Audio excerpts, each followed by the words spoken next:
Thank you so much for that presentation. Food for thought, I would say, right? It was not a very optimistic speech. We didn't expect that, right? But it has to be digested, I would say, and we might use the discussion around now to do that. So maybe first of all, to give some time, to find good questions. You were 5 years long Putin's advisor, and you met him often, I assume. What kind of person is Mr. Putin? We sometimes don't know him, and you read a lot of stories about, and then they say you just have to be tough or whatever. What kind of a person is he? If I may, because I think some stuff that became known to me. Yes, thank you. Do you hear me? Yeah. Yeah, okay, thanks. First of all, I would say that some stuff that became known to me because I was advisor, very close advisor, and at least initially we met almost every day on a daily basis, so that is why it was possible. Because if you are working with somebody on a regular basis, you can get a lot of information. So with your permission, I would not reveal this part, okay? But what is really important, and I think important for our conversation today, as well for understanding the general trends in politics, we need to understand that there is one Putin. It's not what you might think. No. I mean, physically is the same person. Psychologically, politically, and ideologically, there are two of them. The one from, at least that I knew him, I just met him in reality, so in the February 2000. It was first Putin from 2000 to 2003. And there was a second Putin from 2003 until today. There are two different personalities with different attitudes, with different goals, with different ideas and so on. The person from this first period, for 3+ years, was the best friend of the West. Person who wanted to bring Russia to all European and Western institutions, who argued both in the closed sessions as well as openly that Russia must be in NATO, full-fledged member of NATO. If you look into the statements and speeches that Putin made, especially in year 2002, and speeches that have been made in reverse to Putin, let's say from Secretary General of NATO, Lord Robertson, or some other people, you would not believe your eyes today, because it was real honeymoon between those, because everybody was thinking, all right, this is unbelievable story. Russia is coming from Iron Curtain, is going to embrace the West, and West is going to embrace Russia. When there was a year 2003 Iraq war, that was a famous statement from President Bush and from his advisor Condoleezza Rice. We trust Russia more than Germany and France. No, it's a citation. It's a reality. This is a historic fact. US administrations did exchange more information of different kind, including intelligence information, with Putin and Russia, with all Russian military intelligence institutions, so on, than with France and Germany. That was the life. Just to understand. And this situation has turned around and became opposite.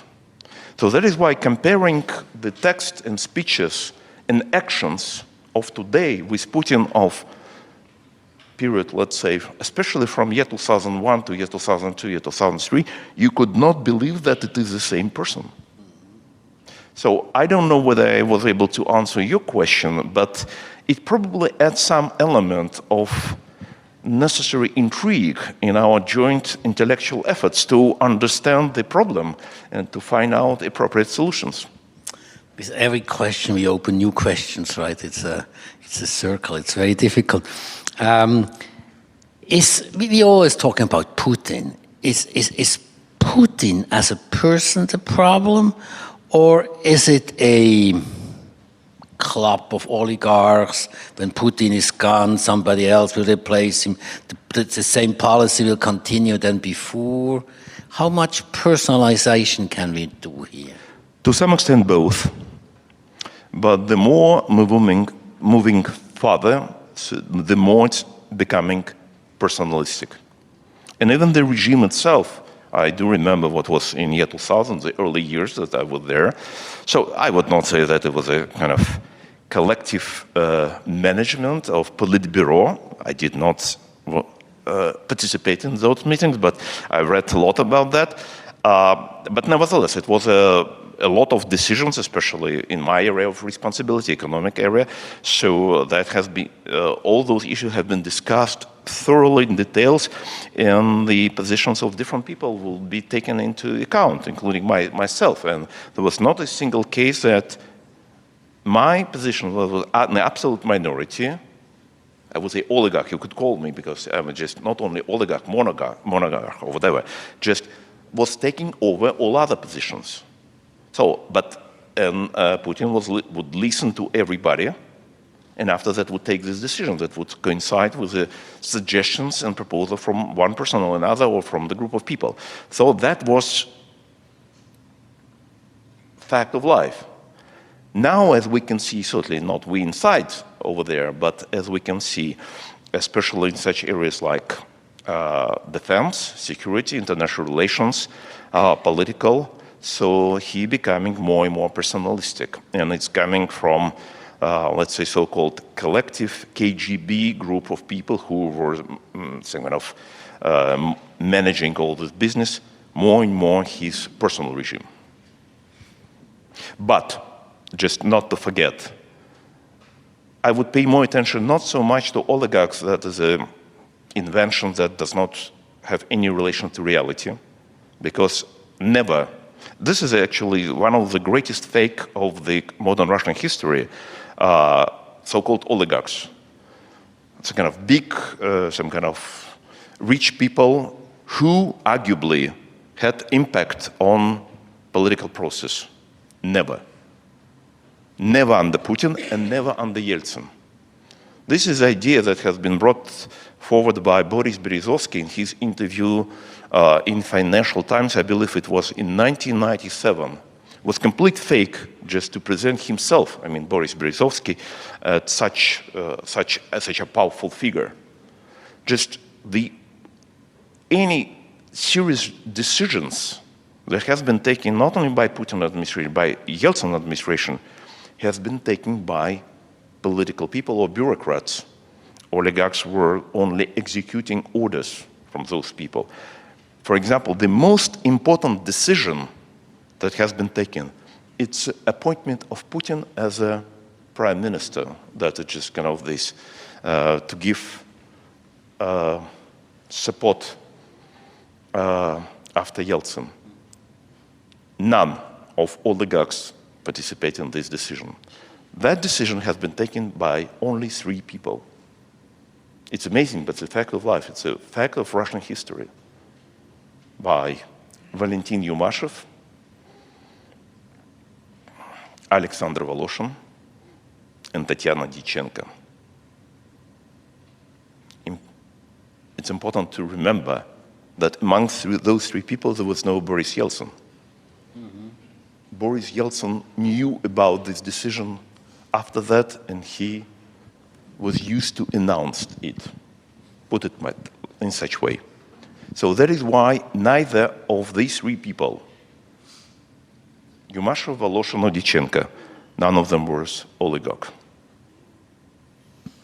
So if Putin would suddenly die, that wouldn't solve the problem.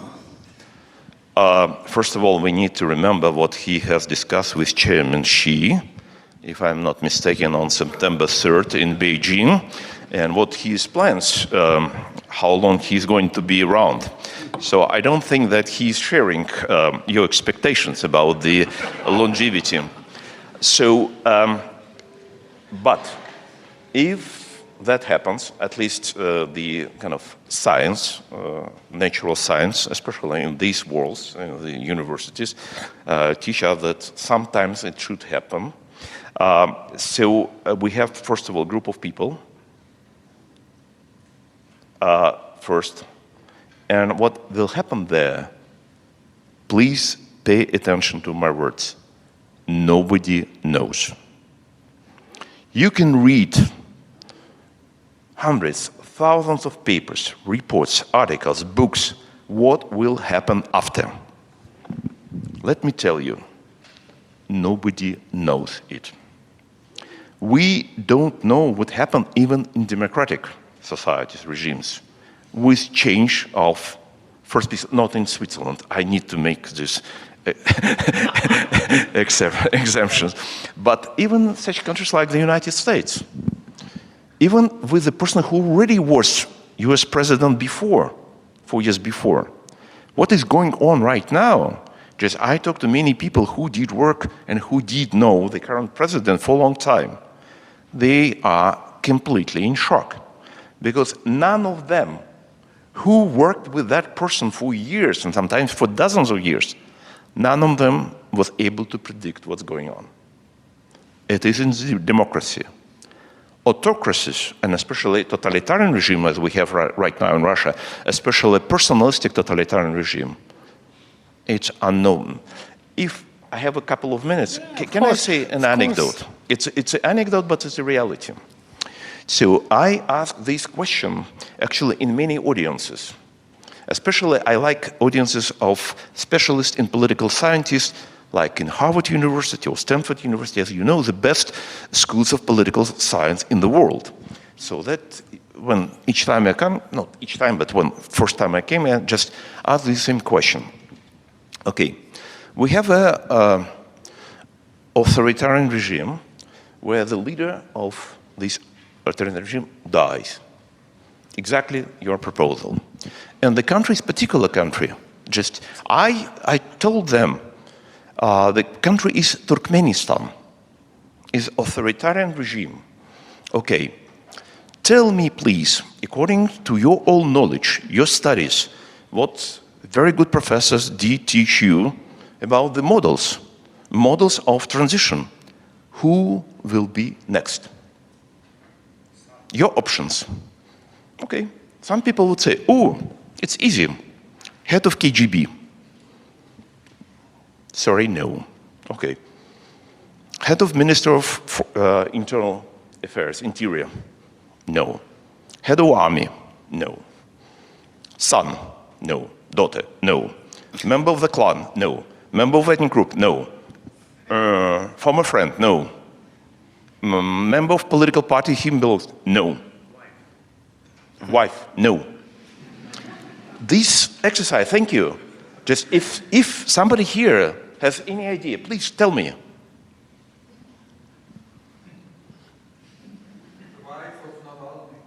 All right.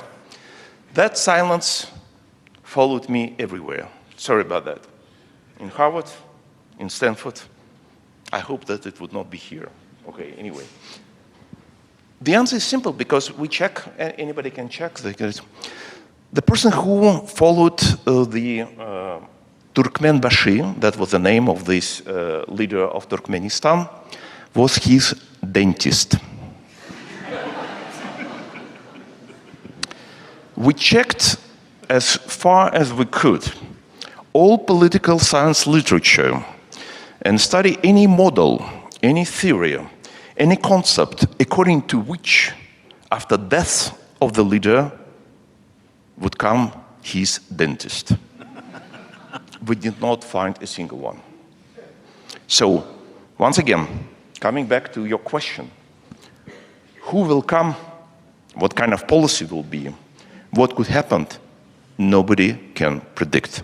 And that is why if somebody would come to you here or in some other place and say, oh, I know because I thought I collected all this information, I put all these lines, I know all these contacts because these friends, or this is a kind of big money or somebody else or security, just put it aside. Nobody knows. In your very stimulating presentation, you talked about the spirit of Churchill, the spirit of Zurich maybe even, right? And that we should use these lessons we might have learned from there in order to approach the conflict in Eastern Europe differently. Could you go one step further maybe and help us to give birth to this Zurich spirit?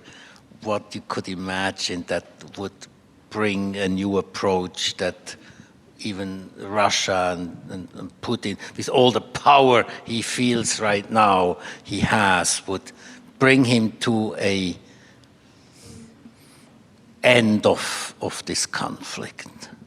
What could that be? What could we put on the table? Is it just might that we bring together a strong military army, that we put them at the border, that we help Ukraine with long-range rocket power? Could it also be something else that we could offer Putin that he needs or he wants? As you said at the beginning, he was a different person, as somehow to compensate for that? Does he feel neglected, pushed aside? Should we include him more? Or is it that old dream that Russia is actually important and right now, treated below its real value, and that we should give back that value to Russia, included in G7, G8, all that? The answer is very simple, very well known, but probably you would not like it. Maybe some of we get used to that audience. Now. Okay, sorry. But the answer is very simple. Military defeat. Military defeat of Russian forces. This is the only way to stop this war, to end this war, and not to allow this war to continue or new war to be launched either against Ukraine or against Georgia, against Baltics, Poland, Europe, whoever. Only military defeat. This very simple conclusion somehow Western leaders, Western experts, Western media, Western society did forget basic lessons of history of humankind. And first of all, history of Europe. There is no other way. Just all other ways that have been proposed or tried with different favors, it's a way not only to prolong this war, but to embolden aggressor, to give him more power, more desire, more appetite for new aggressions, and to be even more aggressive and more escalating. We saw what happened after the Alaska summit, just in front of our eyes. It's a huge escalation on the front lines. It's escalation of attacks on Ukrainian civilian positions everywhere. Attacks would continue. This is a direct result of this particular policy. And if back in 1938, for Prime Minister Daladier, Prime Minister Chamberlain, it was to some extent understandable. They went through the First World War, and that is why they tried to avoid a new catastrophe at any cost, because they knew what would happen. And that they were trying some kind of to postpone or to just to do something. But we are slightly more knowledgeable than our predecessors. We knew experience, European and just on other corners of the world. We knew what happened. And exactly what we knew, we saw, including into this year. The policy, it's not even policy of appeasement. It's a policy of avoiding aggressor with more and more favors. because everybody knows and everybody knew what could happen as a result of these awards. And that exactly is happening over the last already 9 months of this new administration. We're not always so good in learning from history, right? That's something that is difficult. Yes, there is some room for improvement, historical knowledge. I would like to open the floor, please. There is a hand coming up. No, please take the microphone.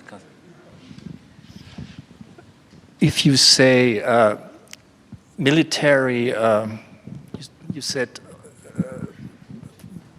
winning or would military defeat. It's very simple. Military that of course, and defeat. Yeah, but that sounds first shocking, but it's nothing else than saying it must be more costly for the aggressor to continue with the war than stop. It must not be a war. It can also be a potential war, taking into account all the cost that will follow by going forward.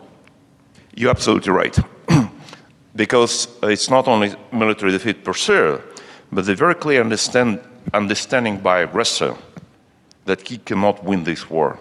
And each next step would be for him much costlier than the previous one. I can give you, it could be many examples, but I can give you one particular example. It was 1944. The war, the Second World War, particular front, Soviet-Finnish front. Back then, in 1944, Soviet army was one of the most powerful, maybe the most powerful army. It was advancing on all directions against Wehrmacht. But there was one exception, Soviet-Finnish front. When Soviet armies tried to cross River Voksi on the Karelian Peninsula, they have suffered devastating defeat. And they moved further with huge losses. It was another defeat by Finnish troops. And then, once again, there was 6 defeats in a row in the summer of 1944. After which, the general who was commanding the Leningrad front on this direction, Marshal Govorov, maybe he was not marshal yet, but okay, he became later Govorov, asked Stalin for more divisions, tank divisions, artillery divisions, and infantry. And after these 6 defeats, Stalin, according to whatever legend or history, said, no, too much. And did not give him troops. And started negotiations. They were very painful. Finland lost territory. It was a political limitations for sovereignty, which became known as Finlandization, nevertheless. But independence of Finland has been saved. And the way to get it was not only military defeat, but 6 military defeats, one after another. And once again, it was not 1941, it was 1944. So far, nobody has invented another way, another method to stop the aggressor. There was a hand up there in the back, please. Yes. Hello. Thank you very much, Dr. Илларионов. It's been very interesting, and of course, thank you also for your bluntness. So one of the methods that Ukraine is now using in the war is asymmetric warfare, so effectively attacking the refineries in Russia. So current estimates are that approximately 20 to 25% have been affected. To what extent do you think that Ukraine could succeed, or again, liberal democracy could succeed in attacking Russia significantly hard, to such an extent that Ukraine would be able to force Putin to give up the war because there's agreement that he has with the Russian people of having stability. For example, gas prices, the VAT level might need to be raised now to 22%, that this can no longer be stabilized. Okay. Let me say that regardless of whatever economic problems will be in Russia, hardships for population or whatever, any sanctions and so on, that does not and will not stop Putin. Just forget about this. When you can read, for example, right now about the economic problems in Russia, they say, oh, inflation is too high, 10% a year. Okay, or interest rate is too high, 20%. Now it's down, but nevertheless 20%. Or industrial output stagnated. Or budget deficit happened to be incredibly large. How large? 1.5% of GDP. Just most of Western countries, as you all know, with few exceptions, do have much larger budget deficits. So, but put all these numbers in comparison what the Soviet Union experienced in 1942. In 1942, Soviet GDP declined by 40% because destructions, because evacuation, because substantial portion of European Russia has been occupied by German troops, so on. So Russian GDP declined by 40%. You can imagine how much declined living standards because what was possible was used for military purposes. Did it stop Soviet army or Stalin from fighting on the war? Certainly not. We know that. 1942 was the turning point in the war on the Eastern Front, Stalingrad's battle. So Soviet troops with so much reduced economic potential were able to not only continue war, but to attack and to destroy German troops. This operation started in November 1942, was finished in February 1943. It continued in 1943 with the Battle of Kursk and so on. So it is important to remember, because some people would say, okay, but you forgot about Lend-Lease. Lend-Lease was important, but main bulk of Lend-Lease came after that, not before. So 41, it was just very beginning. 42, it was just some shipments that was not critical one yet. So, and that was that nevertheless of these economic hardships, economic problems, distractions, army continues to fight. So that is why, using this historic example, we can say that today Russian population in totalitarian regime, which is Russia right now, do not have voice. They cannot express themselves. Those who would like to do it very soon found themselves behind the bars, in the very best case. We would not talk about the worst cases. So that is why I have some kind of maybe disappointing news to you or to somebody else. Unfortunately, we're coming back to the position number one, military defeat and nothing else. As a military defeat, as a destruction of military forces. It does not mean, thank you very much for your question, sorry, if just I may. It does not mean, because many people will try to manipulate by these answers and to say, okay, are you arguing for occupation of Russia? Are you saying that Ukrainians should have a parade in Moscow on the Red Square? Come on. Finns in 1944 did not have parade in Moscow. They did not have parade in Leningrad. They did not have anywhere parade. But they 6 times destroyed Soviet troops on the Soviet-Finnish front. And that forced Stalin to negotiate.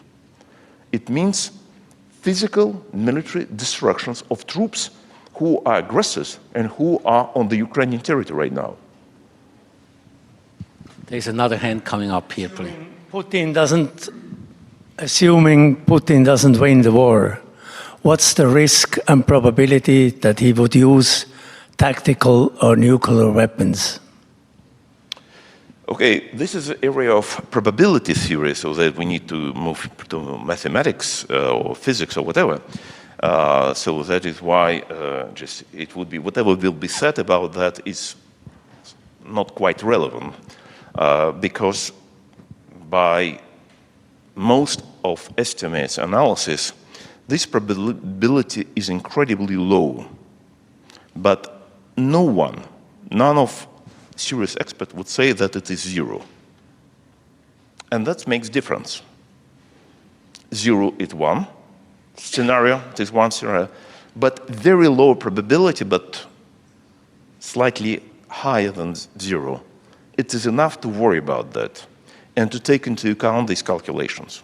So that is why myself, as well many other people, would use many arguments, absolutely real and rational arguments, why he would not do it. And by the way, once he said how he would behave, just in a second, if you're interested, I can tell you. But being once again, as a serious, responsible and rational people, we just cannot allow ourselves to exclude fully this chance, regardless how minuscule this chance is. And the answer that has been given not by experts, not by observers, not by intelligence of any country, NATO, whoever, the answer was given by Putin himself. If I'm not mistaken, it happened on September 30th, year 2022.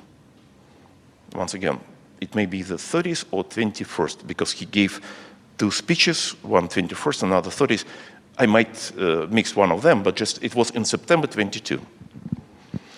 And it was exactly that time which has been described in a number of memoirs already written by American authors on the war and on the stage of war, and also in many interviews and comments about that, okay, Putin was ready to use tactical nuclear weapons against Ukrainian troops, some kind of marching towards Kherson and trying to liberate the right bank of Dnieper and so on. As we have studied, and I hope it will be public and widely distributed, that was a fake. This was complete fake, produced to some extent collectively by Russian Minister of Defense and US Minister of Defense. Why has it happened like this? We need to ask US military leadership why they produce the fake against Ukrainians. We know the explanation. Because they wanted to save Russian troops on the right bank of Dnieper from encircling and destruction, because they considered it is much worse for them than the Ukrainian victory. That's history. We can check it. But once again, but not this particular issue. What's the answer Putin gave to people? Just once again read. He said, they are trying, it's a typical Putin's way of thinking. He's trying to impose on other side his own ideas, his own thoughts. But through this mirror picture, we can understand what he's thinking about. And he said, once again, in one of those speeches, that they are trying to, Ukrainians, those monstrous Ukrainians, are trying to use dirty bomb against honorable Russian troops in Ukraine. But, Putin said, they forgot about the wind rows, the direction of wind in this particular area, because wind directions might change and would go in opposite direction. As I was able to see from the September 22, is now 3+ years, nobody paid attention to this Putin statement. And this is the most important statement. Because anyone who is really interested in potential use of nuclear force against Ukraine or in that part of European territory could check, first of all, not with military guys, not with intelligence, but with meteorology, and to check the direction of wind. We, normal civilian people, we do not pay much attention to that.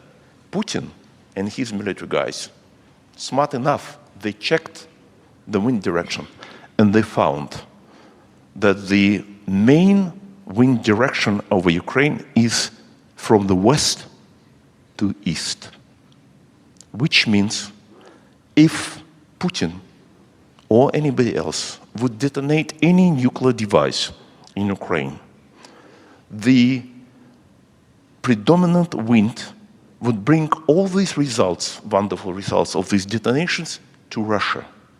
But not only to Russia, to a particular place in Russia, which is called Sochi, and especially such particular place as Gelendzhik, where Mr. Putin has built his wonderful palace, where he's enjoying evenings and nights and mornings on the Black Sea resorts.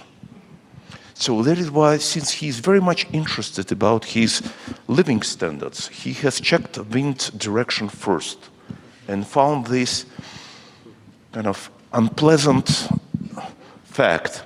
And that is why he could not to be silent and just express, as sometimes we do in prayers, that at some point wind can change to the opposite direction. Wishful thinking, as always happened in this particular situation. So, which means he understands the consequences of this potential decision. And now, can you tell me whether he would give such an order?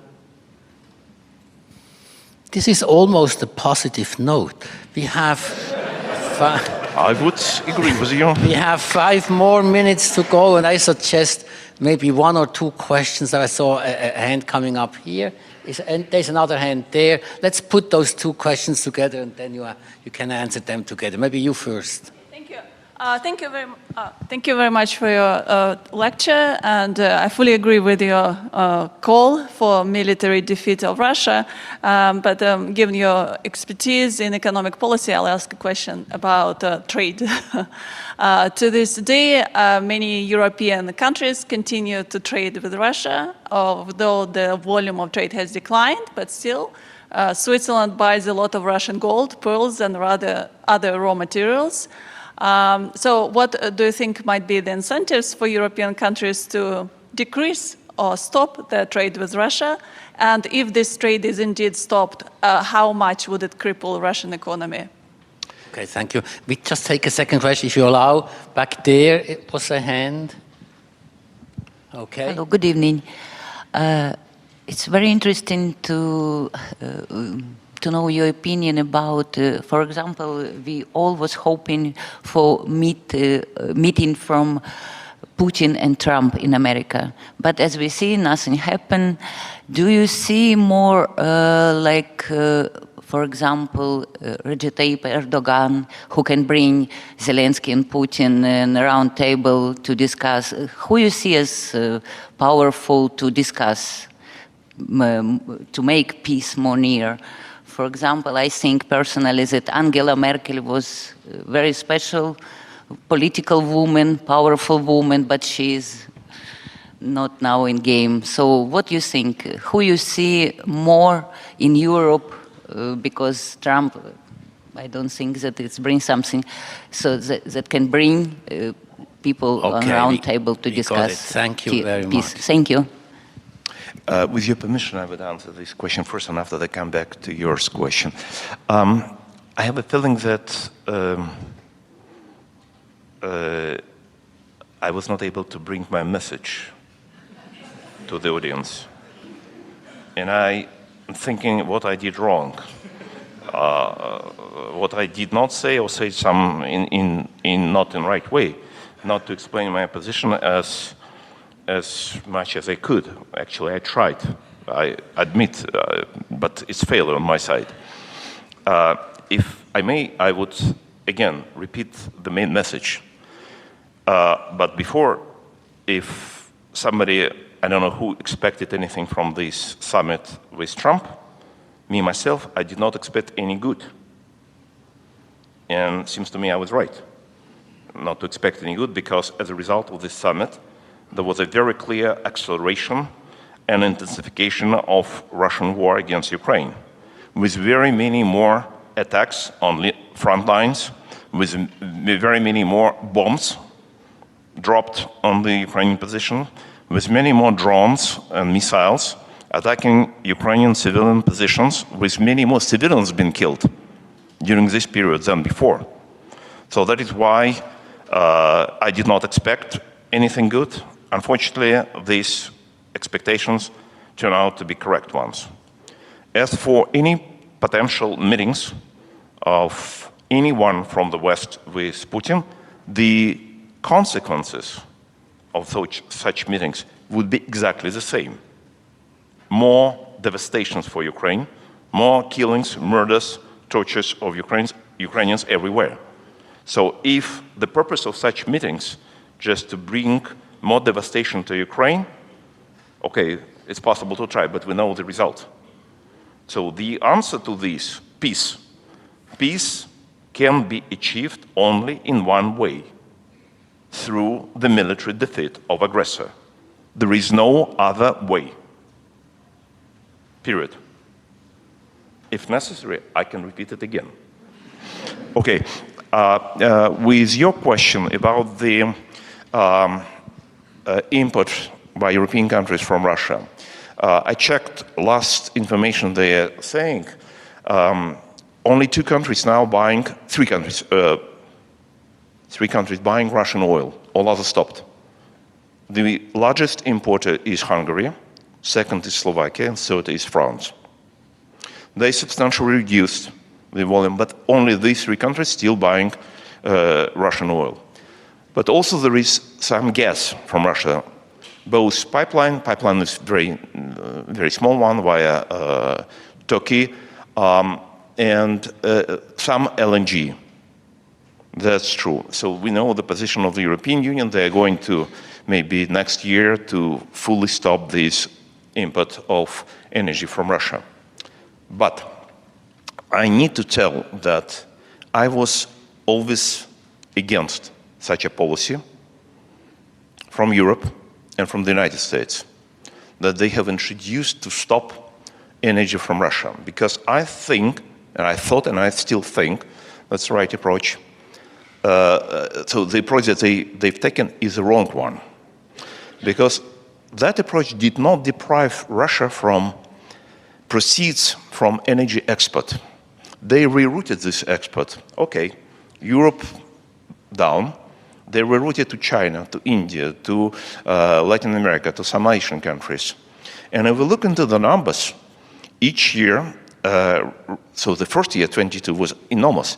It was absolute record in history. It was a proceeds from Russian export was almost $600 billion, which by far more than Russia back then in 22 spent on military operations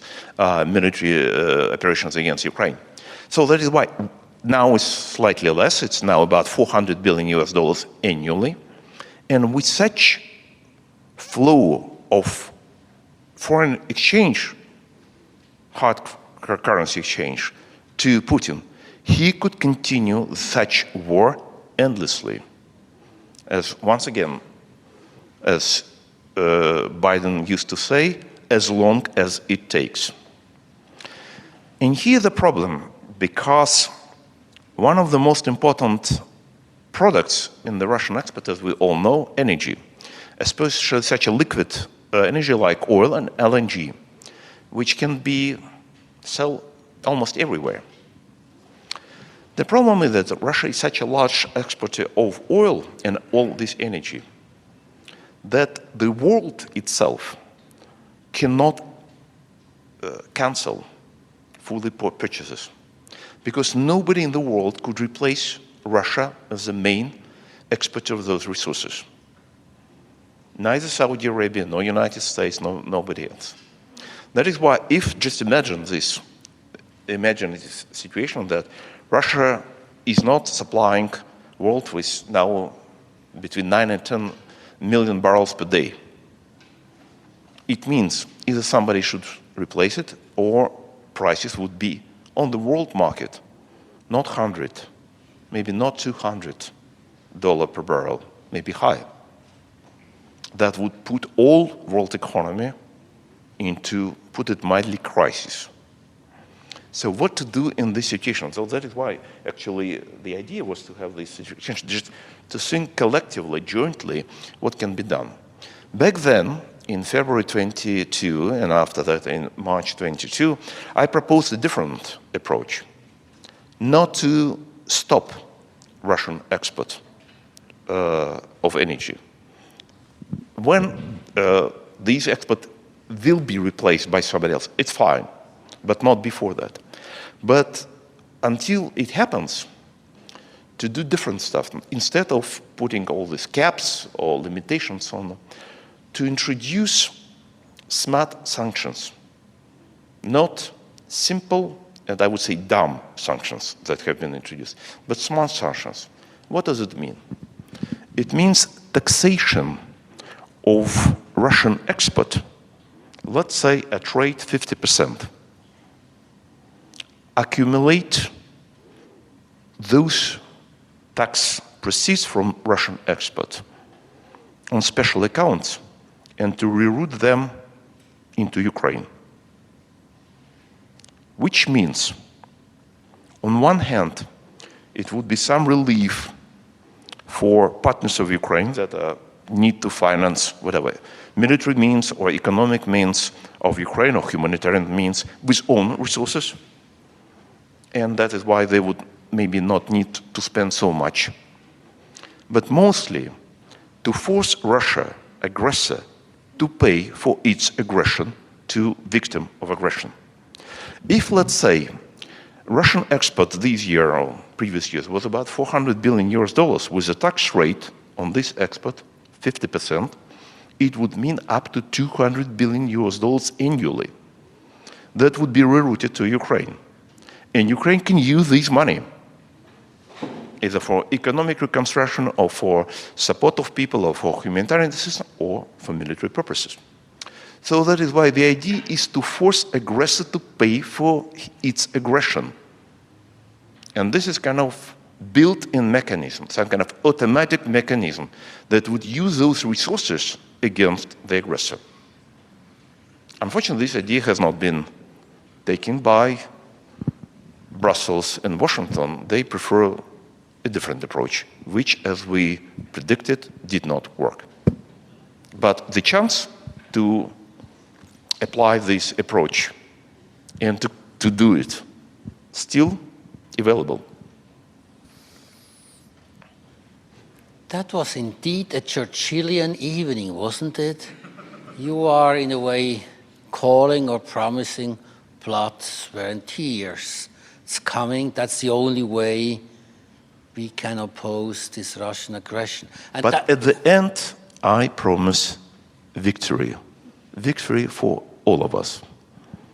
But as Mr. Churchill Europeans promised. have tried to get around this problem, right? Hard they tried. I actually suggested the way to do it, as well as Churchill suggested, even in the darkest hour of Britain back in June 1940.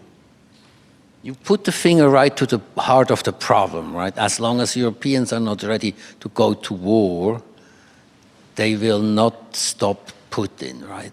And I don't see the Europeans right now. What has to happen that this is going to change in Europe? That the 27 of the EU combined with NATO's, with a weak presidents in the United States where you don't know what they really have in mind, are ready to stand militarily against this Russian aggression.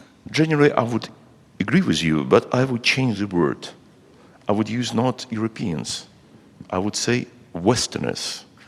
And those who would join these particular efforts would have a right to be called Westerners. And those who not. Would probably be difficult to include the Australians and the New Zealanders in such a front?